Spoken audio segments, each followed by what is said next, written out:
Welcome to the Athlete Climate Academy, where we speak to athletes, scientists, and communicators about the important conversations that we need to have about the climate crisis. And we've got a great guest for you today.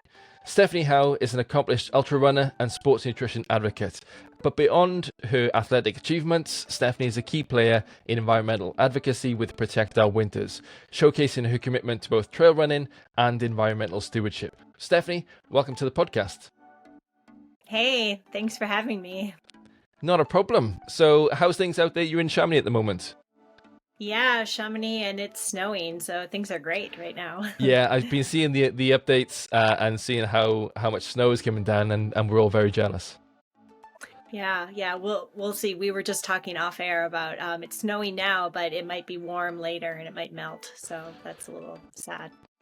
Yeah, and that's it seems to be a running theme from the last few years. So we'll definitely get into that. But before we jump in, most of our guests will know who you are. But for those who don't, tell us a little bit about yourself. Yeah, I am a Minnesota native, and yeah, a long time ago, grew up in Minnesota, and I lived most of my adult life in Oregon and California, where I did my PhD in nutrition and exercise science, and I also became kind of a trail runner when I lived out there. Very accessible trails, and just started dabbling in longer trail racing and fell in love with it. And so became, I guess, a professional trail runner, sponsored by the North Face. And actually, we just had our annual summit and we went around the room and introduced ourselves and said how long we'd been on the team. And I've been on the team 11 years. And it kind of like, I was like, wow, I'm like, that's a really long time. Like, I'm trying to think of anything else in my life I've done for over a decade. I'm not sure there is. But anyway, so I'm a trail runner and I'm also a mom to an almost 3-year-old little boy. Wow. And that's kind of my life here. Nice, and it's a nice place to have. But so you grew up in Minnesota. When did you make the move over to France? So I moved to France last year, just over a year ago, and actually just relocated to Chamonix at the end of the summer. So I was in Annecy before, and now up in the actual mountains, and that's been a good move for me. It's been a long time coming. I spent a lot of summers over here running and just loving the culture, the environment, just everything about France and the Alps, and finally moved here. So it feels like a lot of things are coming full circle. And what I absolutely love the US. I've got lots of relatives in Nebraska, actually, out in Cornhusker country, and I love it out there. But what made you make that move over to France? So I'm not exactly sure what it is about France, but there's something, the energy here, it just draws me in. Like I feel so alive.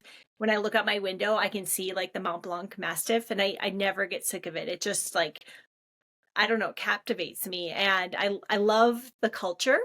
French people can be kind of tough. I'm still trying to like break my way in, but I do love it. I love the food. I love the lifestyle. And so that was kind of the impetus of like, I want to be in Chamonix. And, having a child, you think about that too, like where they grow up and like what their access to the outdoors is and what the values and beliefs. And I really think here that aligns with what I want for him. And so that's part of it as well. And is it, I imagine, it's helped or even just changed how you approach trail running? Has the outdoors changed? Yeah, just Oh, out here. from places like Minnesota and areas you grew up in the US through to, you hear a lot of people, trail runners, move into the places around the Alps purely to get more Yes. into the vertical trail. Yes. So it has changed a lot. Living on the trails that I like to race on is very convenient. Everything here is steep. So you're either going up or you're going down. So it's definitely changed how I run. Like before, a 2-hour run, you would cover like, I don't know, 25 kilometers. Now it's like maybe 15. So it's changed a lot of how I run, but I do love that. I think as I get older, I'm less concerned about speed or distance. I just want the experience of like, going up to the top of something and like taking in the view and then barreling down. but yeah, it is very different running from the US. Even in the mountains in the US, they're more high altitude. A lot of them start a little bit higher, and so it's slower running, but it's runnable.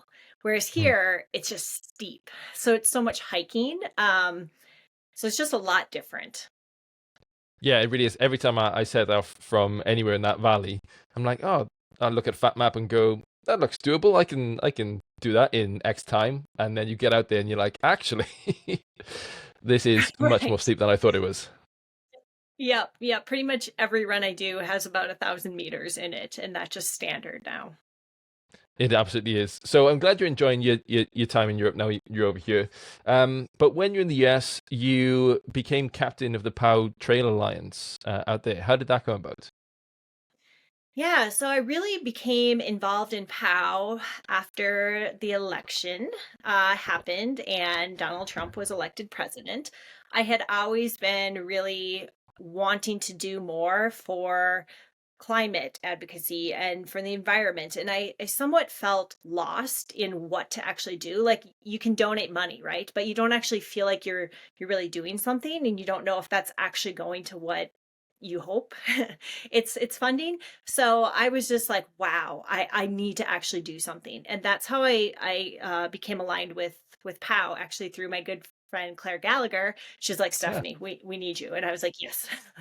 So yeah, just started with POW as an athlete. And at that time, they were really building up the trail side of things. Like it started as like a snow sports athlete group, and then expanded. Obviously, climate change affects all athletes. So expanded to trail because that was another group of individuals who was really excited to get involved. And at that time, I was like, yeah, you know what? I really want to take this on. I will be the lead of the trail team and help build it up. So when I started, it was like five of us on the team on the trail side, and built it up to this like, I think there's 30, 40 plus trail athletes affiliated with POW now. And it's been really exciting to kind of grow the team and like give those athletes the tools to use their voice, because that's what I felt I was missing. And now there's that connection point of like, you want to get this information out, and here's the platform to do it. Yeah, it's especially at the moment with things like social media, we're introduced to so much news and so much, well, with climate change, but also with the wars and with just the problems that are happening across the world. It can get quite, and we use the term climate anxiety quite a lot. You can get quite anxious that you need to be doing something, you need to be doing more.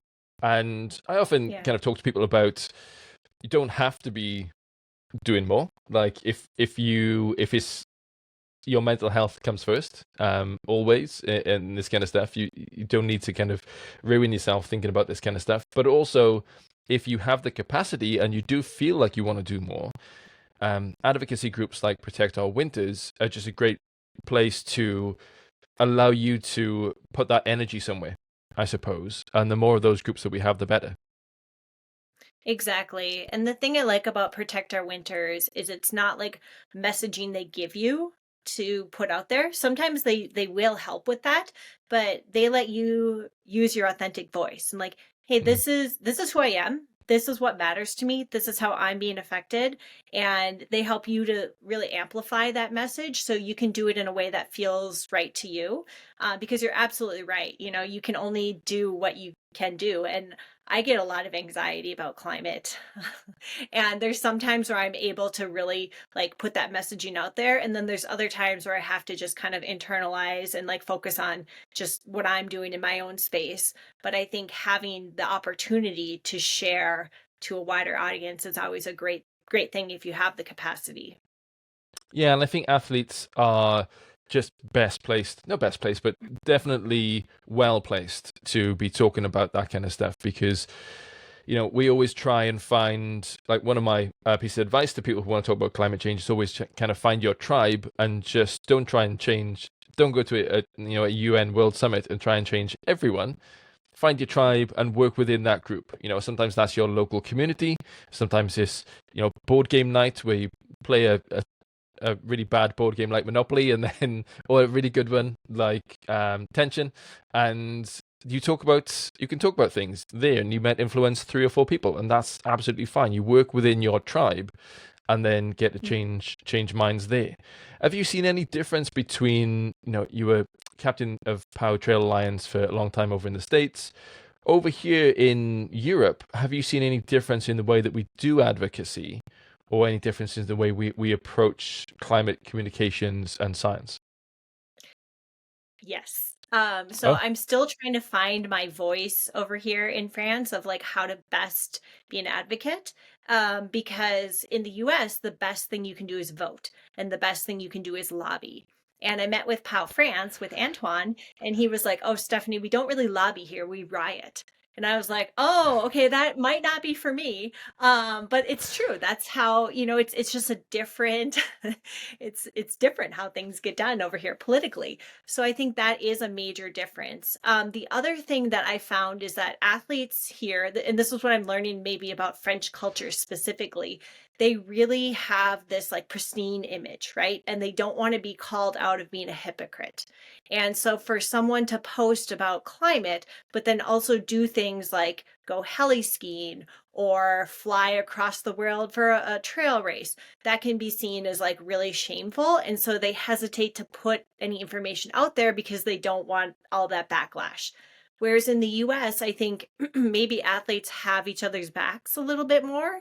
And we've been taught that you can be an imperfect advocate and you can stand up for climate and still do these things that are part of your life. Whereas here, I think it is a little bit different in terms of like how you approach that. And so I'm learning this, but it's not quite the same. so you don't fancy next time that they try and change the retirement age, or next time petrol prices go up, you don't fancy going out for a riot? I don't think that's for me. No, no. only do what we can. But yeah, it's something when I work with Protect Our Winters, and I suppose the teams that are, because there's hubs all around the world, right? The different countries have different like local, and then even within them countries they'll have more local chapters as well. But working with them, we were all about, and one of the reasons we set up Athlete Climate Academy is because we're all about education, like more information, more education, and that's key. If you want then to use that information to go out and lobby your politician, or if you want to write a letter to your local politician, or if you want to teach a school group about what you see in the outdoors, or if you want to go and have a riot in France, then you are more well equipped, I suppose, with the information to go out and do that. So your work with Protect Our Winters, has that actually changed how you approach trail running? And you talked about flying across the world to different races and things. Some trail runners now just refuse to take those flights. Some take one a year. Some people reduce them. Some people just go on them. How's it affected your trail running? Yeah, it's affected how I live my day-to-day life quite a bit. And I would say one in the trail running space for me personally. Yeah, I do think about the races that I choose to do and where they're located and if I'm willing to travel. Like this year, I'm choosing races close to home, which is easy because I'm in a place with a lot of great races. But I thought about going further away, but I just don't feel right about doing that right now. And then also picking races that align with, like good sustainability and like thinking about the climate. And that's right now, a big sticking point because some of the big race series does a bit of greenwashing, I think, when it comes to saying that they're very climate friendly. But that's tough. So I think I do think about that more. And now having a son too, I think about that of like, in his lifetime, these decisions that my generation chooses is going to affect him. And that like really hits home for me. So I have changed my approach of not just like, hey, I'm going to fly to the US for 2 different races this year. It's like, you know what? That's a lot. In Europe, it is different because you have the great public transportation. So I think that opens some more doors of like, okay, well, I could take the train here. Or, even just around town, I can take the bus and the local train. And that feels a lot better. Whereas in the US, you don't have that option. that's kind of going off on a tangent, but I do think those choices are definitely influenced by my work with POW. Yeah, no, that's a great tangent. The public transport system, across the world, even in places like Europe, it does need updating. Here in the UK, we struggle. We had lots of great infrastructure after the coal mining industry, and they just ripped it all out in replace of cars. And one of the things that I say a lot is that we have to walk the path that's led for us, that's laid before us. A lot of the time, we grew up in a generation that was like heavily car dependent. Like we went all in on building roads and building infrastructure that was there to carry cars. So then when we're talking to athletes and we're asking them to use more public transport, I'm well aware of the fact that today's society is not set up for that public transport system. Even in Europe, it could be loads better, and in the US, that could definitely be better. I think Pete Buttigieg is doing a great job out there, but there's more that needs to be done. So, if we're asking new and especially upcoming athletes to do more of this, if you're a new upcoming athlete, if you're 18, 19, just getting into trail running, do you think we can ask them to take less flights and to take more public transport? Should we be asking the races to change how we categorize them? Do you have to do a full trail series to win the competition? It's a difficult one when we start bringing in more new upcoming athletes. Yeah, it definitely is. And I don't think it's fair to just be like, oh, you guys think about your choices. Like you can't fly all over because we did it and now you can't do it. So I think it has to be a little bit of both, right? They have to be conscious of what they're doing and their impact. But then also we need to hold races and brands responsible for creating something that allows them to be competitive and allows them to grow as an athlete without having to, go all over the place. And one thing specifically is with the UTMB series, that's kind of like the big race series right now, right? There's more that are up and coming and that are growing, but they're not quite to the same level of competition. But for those races, you have to do their specific races to get an entry into their finals, right? And those races aren't everywhere. The small race directors have to pay into that. And so not everyone wants to do that. And so for US based athletes, there's very few opportunities to get your stones so that you can be entered in the competitive races. So that needs to change. And I think that has to be a combination of athletes standing up for it, which is starting to happen of like, hey, you know what? I'm not doing this. And if enough big names do that, they're going to take note.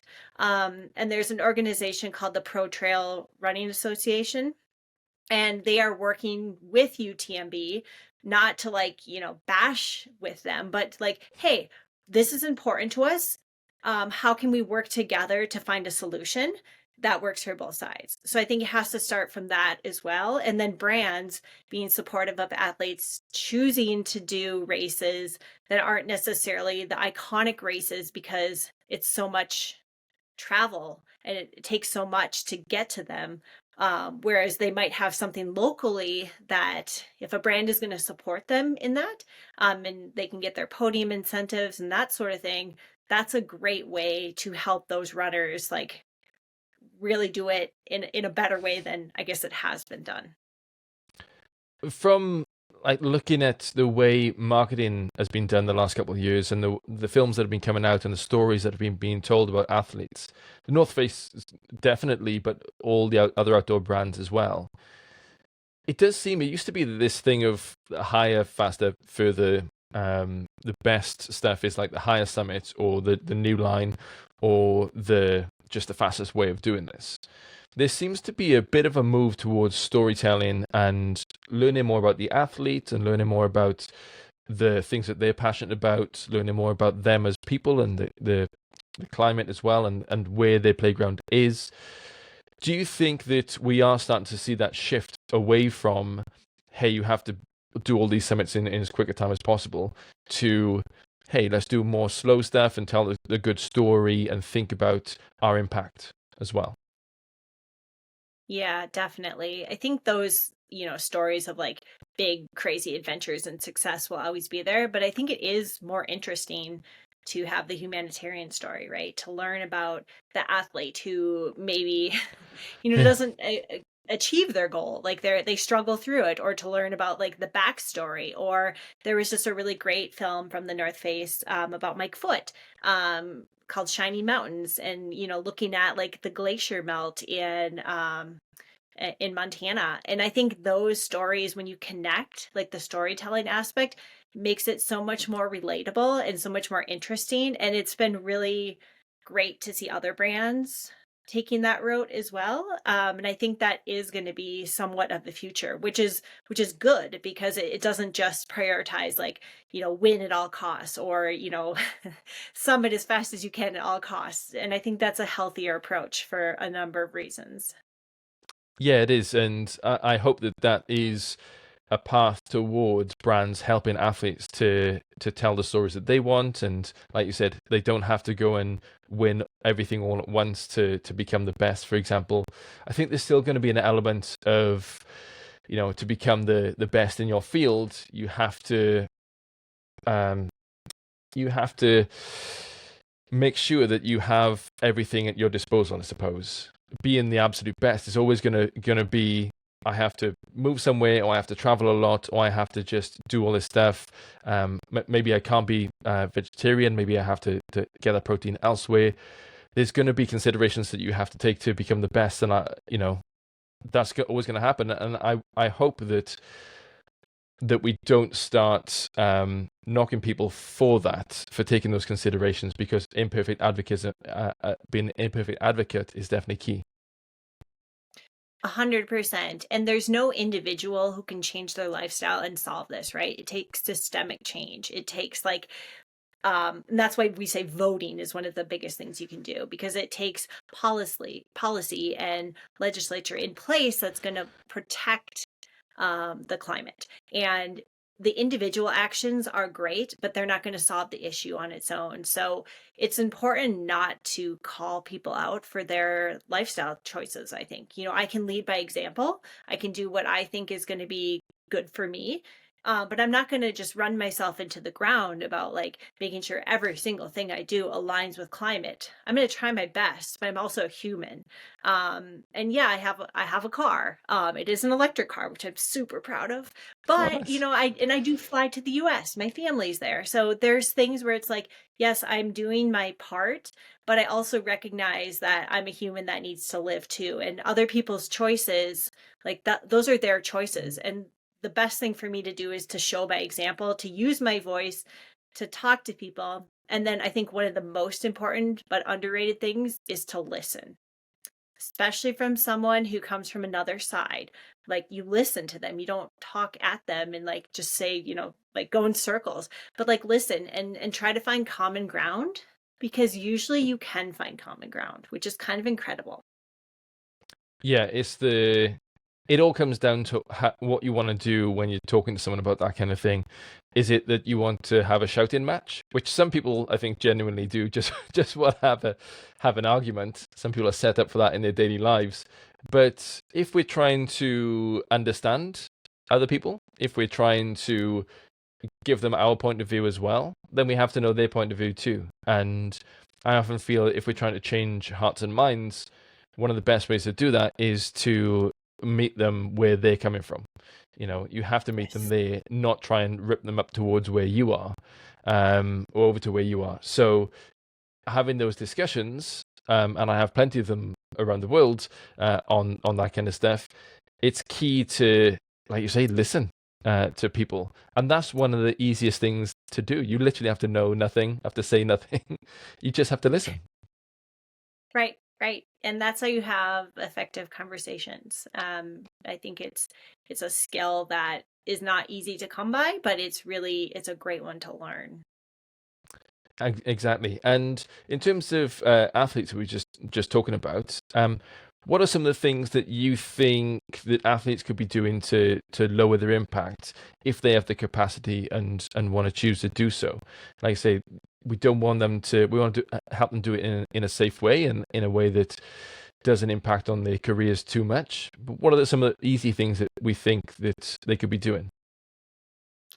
Yeah, so I think, thinking about your travel is a big one, and trying to lower that impact.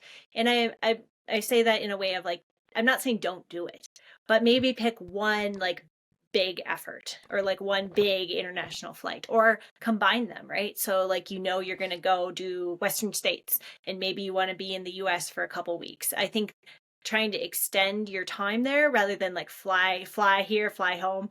I see a lot of athletes doing that, like cherry picking all of these races, and it seems attractive because it's like, oh, I'm going to go to this continent and then this continent, and my brand's going to pay for it. It's like, yes, but it's not entirely necessary to do all of those little trips, I don't think. So that's an important one. I mentioned like in Europe, there's better public transport, but just being open to considering it of like, okay, maybe for this race I have in Spain, I'm not going to take a flight there. I'm going to take a train there because I can. It's a little more effort, but I mean that's worth it, right? And sometimes it is, sometimes it's not. So I think being aware of like what public transport options there are.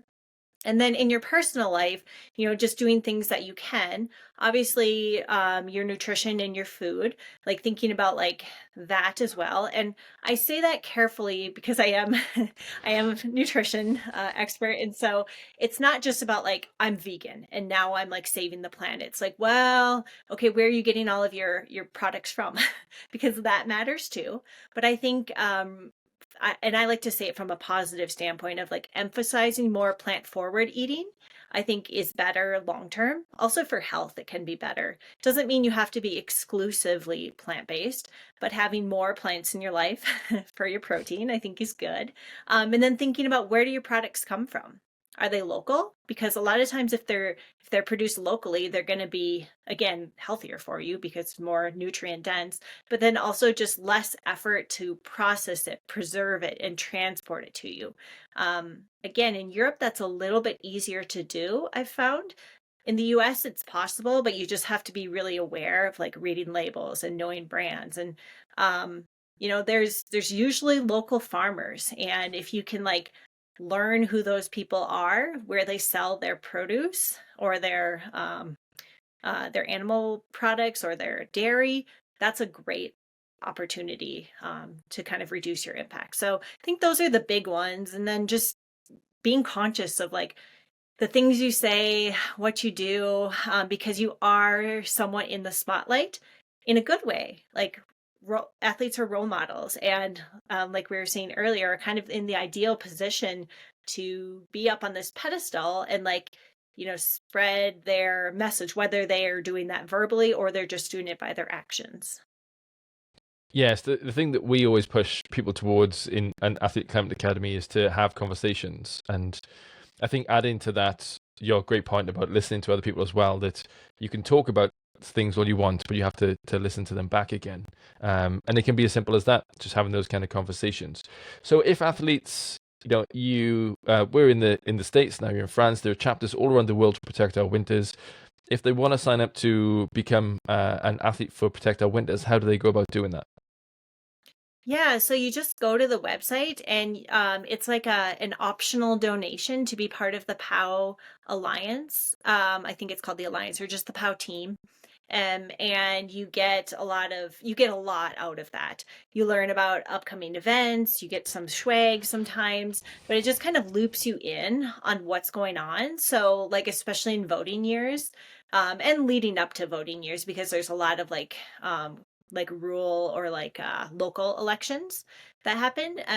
They just give you that information, and it's not like here's who to vote for. Like maybe they'll they'll do that with like the issues on the ballot, but they'll just give you the information and let you know what's happening. And I think that is huge, especially in the US. And then you also have your community. So, that you're like your tribe. So you can work together with people. You can meet people who are like-minded and see what they're doing. Like I've learned a lot just from my peers of like Caroline Gleich is a skier and she's really vocal, and I've learned a lot from her about being a woman in sport and talking about Claire Gallagher, the same thing, like just how they use their voices. I think that's another benefit of being part of POW is you have those people that you can see and observe and learn from, and that can help you then strengthen how you want to work in climate advocacy. Absolutely. Caroline was our first ever interviewee, I think, on the Athlete Climate Academy podcast. So we'll have to have her back on at some point soon. Stephanie Howe is an accomplished ultra runner and sports nutritionist and environmental advocate too. Steph, thank you so much for being on the Athlete Climate Academy. Yeah, thanks for having me.